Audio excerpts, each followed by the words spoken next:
We're learning more tonight about why an Orchard Park mother accused of putting pure alcohol into her baby's milk has been cleared of all charges. News 4's George Rickert has been following this story tonight. He joins us in the newsroom with more. George? Well, this wasn't simply a case of not enough evidence, but more that the evidence in those baby bottles was completely explainable.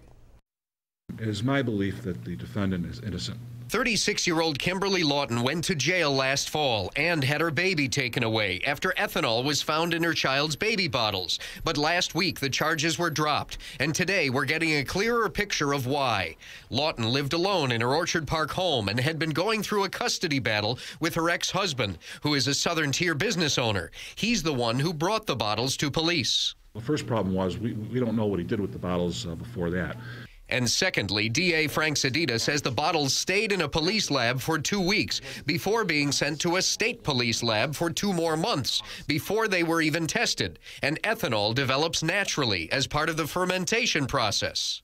There was ethanol in the baby bottles, but the ethanol was probably produced by a natural fermentation process and not the mother poisoning them. Okay?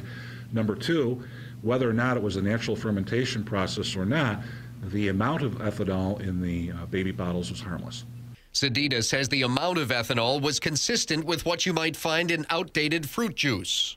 Even if the ethanol was somehow produced by unnatural sources, it would not have in any degree been harmful to the child.